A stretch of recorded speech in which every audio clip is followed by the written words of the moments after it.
Can democracy, Islam, and modernity coexist harmoniously and peacefully? Yes, I think so. People understand that it is not about whether the state is Islamic or secular. You're concerned about education being unobtainable to the poor. You're talking about the industrialization of education. What do you mean by that? When we had independence, poverty is everywhere. Illiteracy is everywhere. This country was nothing at that time. We have only less than 50 university students when we had independence. And then the government started to educate its populations. The young generations of Indonesia were educated in the 50s. And by the 80s, Indonesia started to have the first middle class of Indonesia. It took 30 years to produce a middle class of Indonesia. And now, our population is around 240 million people. And around 60 million people were enjoying the life of middle class. That is about a quarter. And that process took place for 30 years. Now, we need to take care of the other 180 million people who are not yet moving up the ladder.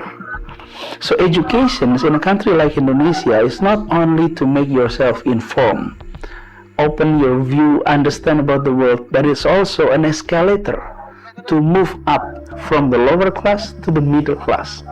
Its education is the key. Therefore, affordability is very important. Because if education is affordable, then you will be able to step into the escalator and move upward. Is there then a link between education and extremism? People who are not educated has been there for centuries. People who have radical view has been there for centuries.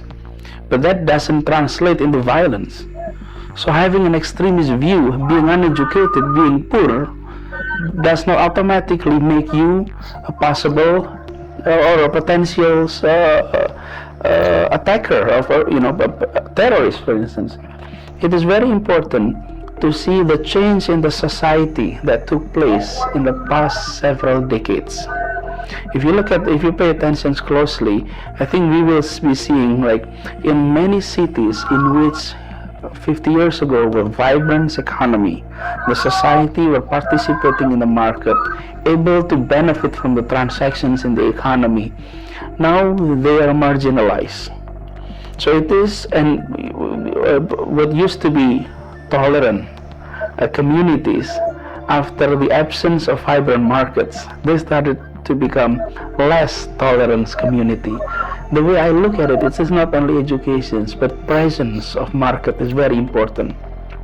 For centuries, Muslims in Indonesia is known of being a very tolerant Muslims, and still until today, are very tolerant Muslims.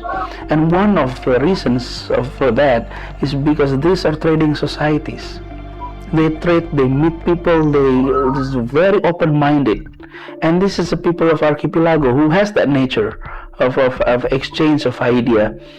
But the issue is not so much about the radical itself, but about being marginalized in the process, in participating in the economy. And I think this is an important issue.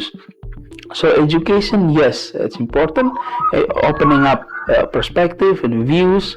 But not only that, I think expansions of market economies, ensuring that everyone is able to participate in the market, it will help to flourish that. And also that's good for democracy.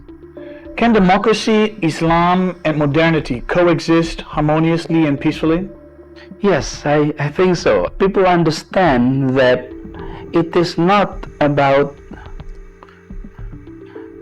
whether the state is Islamic or secular. It is about whether people of religion are able to practice religious freely, and that the state is not hostile toward religion. And that is, I think, in the mind of Indonesians. So the majority is having that view. Therefore, in the context of Indonesia, Islam and democracy is walking hand in hand. Indonesia is a democratic and economic success story, but do you think it is still overlooked though? We democratize decentralized from one of the most centralized government into one of the most decentralized today.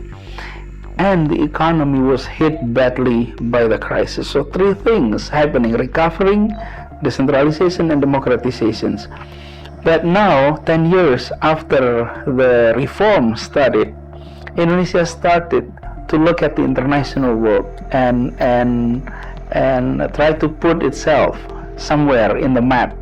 Indonesia is a peaceful, religious democracy and friendly to the world.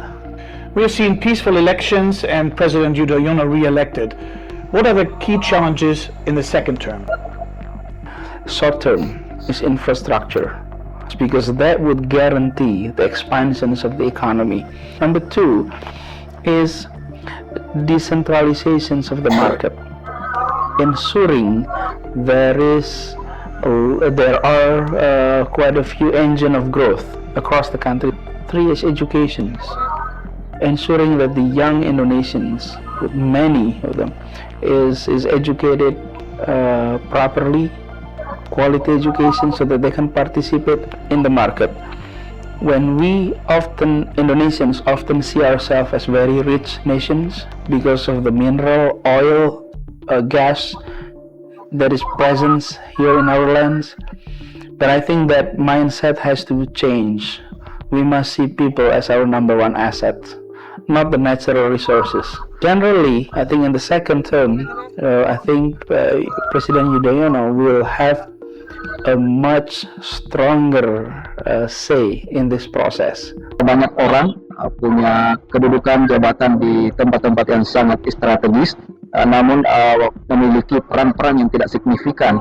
Dia tidak mampu menghadirkan solusi-solusi terbaik dan tidak mampu menjalankan jabatannya secara maksimal, sehingga kehadirannya seperti kadang tidak dirasakan oleh orang banyak.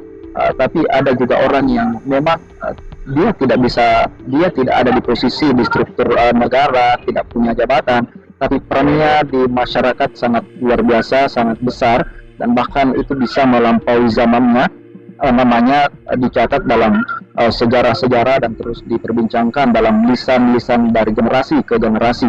Begitulah cara berpikir menyikap orang-orang besar, bahwa peran itu memberikan kontribusi, sumbangsi kepada kehidupan, kepada daerah, negara, dan bahkan peradaban itu terus harus dinyalakan, terlepas apapun itu, apakah punya jabatan atau tidak, karena pada akhirnya yang manusia dinilai dari seberapa besar kontribusinya bagi kehidupan, seberapa banyak kebaikan yang dia tebar dan dirasakan oleh orang-orang yang ada di sekelilingnya. Dan seperti itulah prinsip yang kita baca dan temukan dalam diri sosok Pak Anies Baswedan. Beliau memang tidak redup oleh cacian, bahkan makin dicaci justru kita lihat makin bersinar.